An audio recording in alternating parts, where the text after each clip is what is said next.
Candidato. Eliane, desculpa, preciso fazer umas perguntas da plateia aqui. Candidato, vamos enveredar um pouquinho para a política e para essa coisa dos mortadelas. Tem várias perguntas aqui em relação à sua relação com o PT e com a esquerda. Então, a Bruna pergunta para o senhor, Bruna Salmão e a Caterine, uma pergunta dupla. Qual a sua posição em relação ao PT e à Lava Jato? Que vai na mesma linha da pergunta do Arthur, do primeiro semestre de RI, que é: o senhor, como candidato de centro-esquerda, não se decide a respeito do PT. O senhor respeita ou não a possibilidade de um condenado ser candidato? E mais, vale a pena para a centro-esquerda, fora do petismo, bater em seu maior símbolo?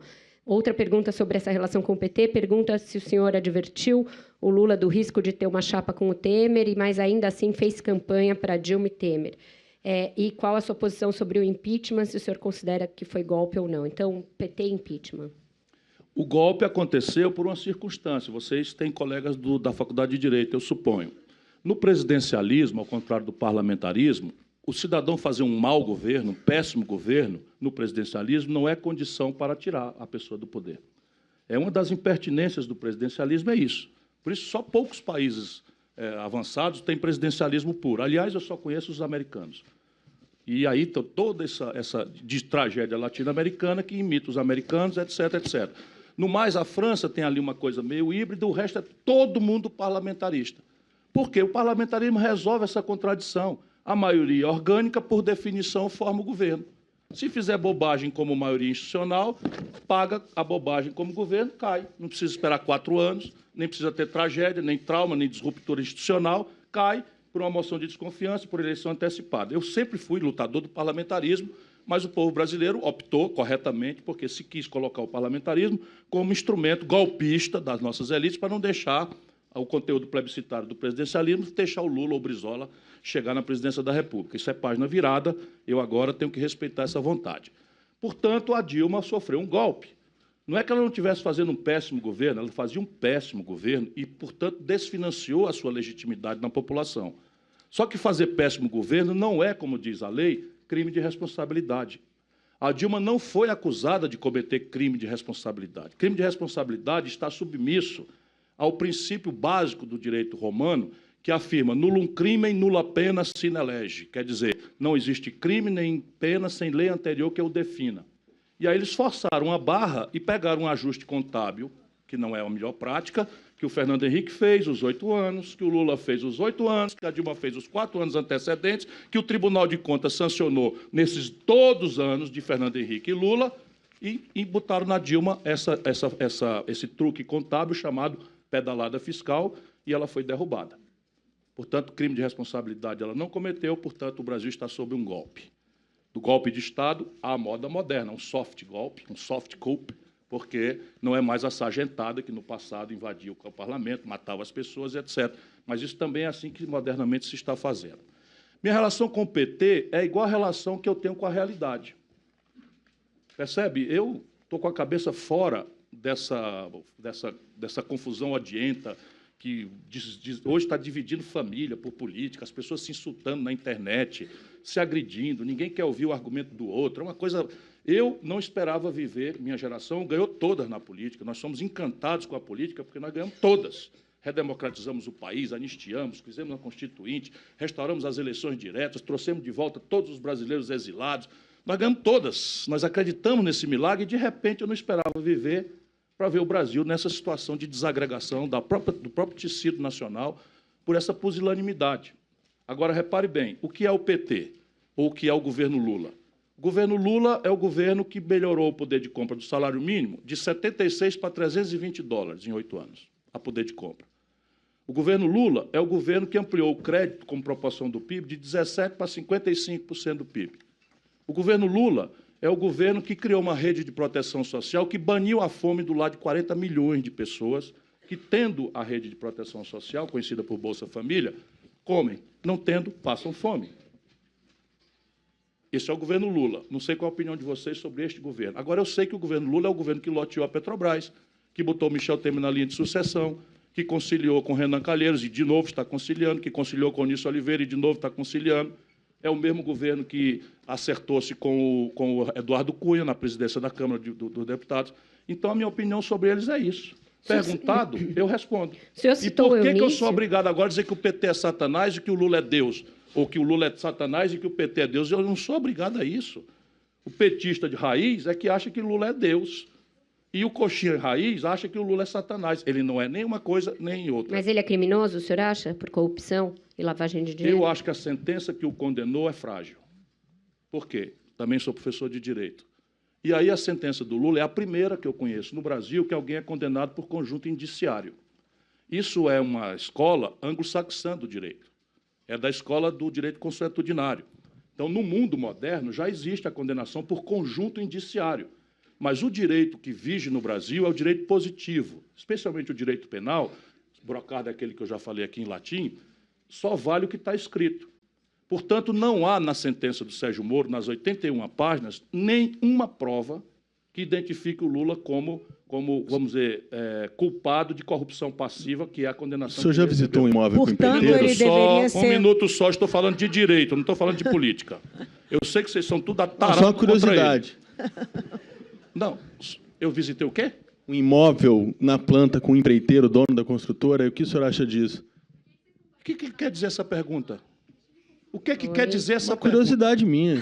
Sim, mas o que ela quer dizer? Você pode repetir a pergunta? Se o senhor já visitou um imóvel na planta com o dono da empreiteira. É uma pergunta simples. Então eu vou simular aqui uma situação. Eu comprei um apartamento no 8º andar, de 70 metros quadrados, e, de repente, o dono da incorporadora disse, eu tenho uma cobertura aí melhor para você, não quer viver, não? Não, rapaz, vou lá ver, isso é muito caro. Não, venha ver, rapaz, a gente faz uma valsa para você. Tá bom, eu vou. Aí subo lá em cima, vejo, disse, não, rapaz, não dá para mim não, é muito caro. E foi embora. Faz a conta de novo. Candidato, o senhor acha, então, que o Lula Eu sou profissional do direito. Não, sou profissional do direito. Esse país não vai sair bem se nós, os brasileiros, começarmos a achar conveniente, politicamente, a gente agredir, insultar e, pior, prender quem a gente não gosta politicamente. Então, Lula jornalistas, deve ser... inclusive. O Lula... Jornalista, inclusive. Candidato, é a mesma raiz. Agora, eu acho... Candidato, ninguém está dizendo isso e ninguém está falando de direito. Eu estou falando de direito numa instituição universitária. Pegue os 100% dos professores da FAAP e submetam a minha opinião, a crítica deles. 100% de qualquer rábula vai entender o que eu estou falando. Isso quer dizer que eu gosto do Lula? Isso quer dizer que eu estou feliz com o que o Lula está fazendo na política?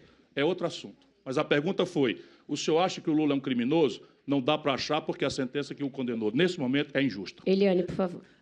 Candidato, eu queria lembrar ao senhor que isso aqui não é um palanque em que o senhor fala o tempo inteiro. Eu quero avisar você que isso aqui também não é um palanque. Aqui a gente faz perguntas e o senhor responde. E aqui a gente isso responde. Aqui não é... O clima está bem amistoso. É só que eu estou Nós fazendo. estamos fazendo perguntas. Não me leve a mal, eu estou respondendo. Eu queria perguntar para o senhor o seguinte... Mas eu não aceito ser interrompido no meio de respostas complexas para assuntos complexos. Tá, então o senhor vai falar 2 horas e a gente não vai poder interromper o senhor. Se o senhor for dar uma aula de direito de 2 horas, ficaremos todos aqui assistindo a sua palestra. Agora, o seguinte, como não é uma palestra, é uma entrevista, eu gostaria de perguntar, então, se o senhor considera que o Lula deveria ser candidato nessas eleições. Claro que não. Por quê? Porque o Lula optou por reconhecer o itinerário judicial, que supõe respeitar a lei, e o Lula pôs em vigor uma lei que se chama vulgarmente de Lei da Ficha Limpa, que é transparente, clara e cristalina na sua interpretação, que não admite dubiedade. Qualquer cidadão condenado por crime contra a administração pública, em segunda instância, perde os direitos políticos. Então, é simples assim. Qual era a opção a não seguir... Direito, de novo, não tem nada a ver com política. No direito, qual era a opção a não seguir o itinerário jurídico? Denunciar que o judiciário... Eles não estão fazendo isso? Denunciar que o judiciário está organicamente no golpe e repudiar o judiciário, pedir um asilo na embaixada, levantar a população de uma insurreição armada, tem 10 na história da América Latina. Ele optou por aceitar o rito legal, recorrer, portanto, reconhece o judiciário como instituição legítima e, baseado na lei, reconhece que a lei vige. Bombig, por favor. O senhor teme alguma... colocando-se na sua posição de cientista político, o senhor teme algum transtorno com esses discursos, tanto do Bolsonaro, não sei se dos candidatos, para ser preciso, mas pelo menos das campanhas, dos apoiadores, tanto do Bolsonaro quanto do PT, de alguma forma questionando legitimidade do processo esse ano? Temo muito, temo muito. O baronato brasileiro está produzindo um fenômeno dramaticamente perigoso para o país. Porque o Bolsonaro, ele merece uma crítica respeitosa. Ninguém, se vocês repararem, quando o Bolsonaro vai na imprensa, ninguém pergunta o que é que o Bolsonaro pensa da evasão do ensino médio. Ninguém dá ao Bolsonaro o mínimo respeito de dignidade e diz assim, como é que você pensa em superar o desemprego aberto no Brasil? Mas o senhor, na semana passada, comparou a Hitler. Candidato, é verdade. Foi na semana passada e o senhor comparou a Hitler, disse que o Hitler era melhor porque era intelectualmente razoável. O que eu disse é que o Bolsonaro é um projetinho de Hitlerzinho tropical. Isso é que é tratá-lo com respeito? É um projetinho, daí até chegar a Hitler, é um projetinho de Hitlerzinho tropical. E que é tão despreparado que até o Hitler era um pouquinho intelectualmente melhor do que ele. Não quer dizer que eu estou elogiando o Hitler, não. Quem disse isso foi o Bolsonaro. Você está repetindo. Não, e isso mostra a elite brasileira. Hitler. Eu não disse que o senhor elogiou o Hitler. Ah, bom, eu tinha entendido que sim. Não, então o senhor entendeu errado. Então, desculpa. Então, tá bom. Eu também, às vezes, entendo errado as coisas. Pois é, então, deixa eu explicar aquela tese quando eu fui de novo interrompido. Se a elite brasileira acha que vai tutelar a sociedade brasileira, ela está chamando o Bolsonaro para repetir o papel que ele decorou. O Bolsonaro assumiu um personagem de teatro e ele sabe que 1 de cada 5 brasileiros, mais ou menos, é homofóbico, é misógino, é contra a cota para negro, tem horror a pobre, tem horror a mulato, tem horror a mulher. E todas as tentativas que a sociedade tenta de mitigar essas assimetrias, essas desigualdades, essas violências que a sociedade brasileira está repartida nelas, ele decorou esse papel. Aí ele vai para a Globo News, a poderosa Globo, ele vai para o batente do Jornal Nacional, e o Bonner, naquela arrogância, que eu não sei quem deu a ele essa autoridade para falar pelos eleitores do Brasil e questionar que a Marina Silva é líder. O Bonner nunca teve um voto, a Marina teve 25 milhões de votos outro dia, e o Bonner disse, a senhora é líder de quê? 3 deputados foram embora? Como é que a senhora pode fazer o povo acreditar que a senhora é líder? E não sei o quê e tal. Isto é a elite brasileira e seus porta-vozes. Agora chama o Bolsonaro respeitosamente, democraticamente, e pergunta o que ele vai fazer para resolver o problema da reforma agrária. Como é que ele vai resolver o problema da educação? Como é que é esse negócio de bandido bom e bandido morto? Já resvalando para lá, vamos explicar melhor. Isso é excludente de ilicitude. O senhor já leu que merda é essa que o senhor está falando? Quem exercitando legalmente um mínimo de respeito, não é a ele, é a 1 de cada 5 brasileiros que estão aí indignados e que cada dia que ele é deslegitimado arrogantemente por esse baronato brasileiro, fica mais forte. E ele é uma ameaça real ao Brasil e à democracia. Ele acabou de dizer que nós vamos fuzilar a petralhada.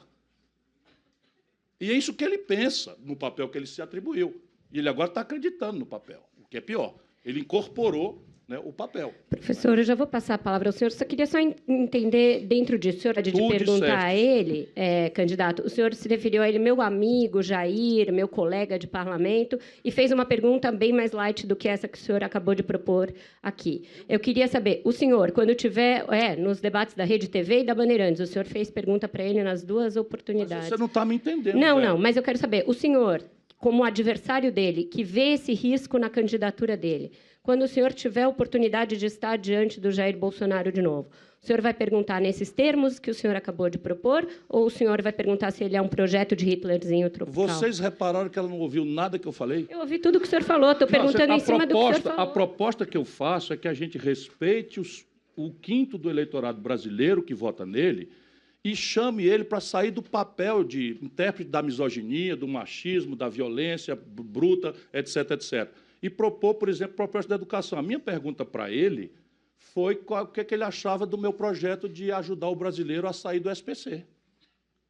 Aí eu ferrei com ele, porque ele disse assim, ô, Ciro Gomes, isso daí vai custar um PIB. Ô, Ciro Gomes, se você fizer isso daí, você é um santo. Olha, isso está gravado e eu vou usar na hora própria.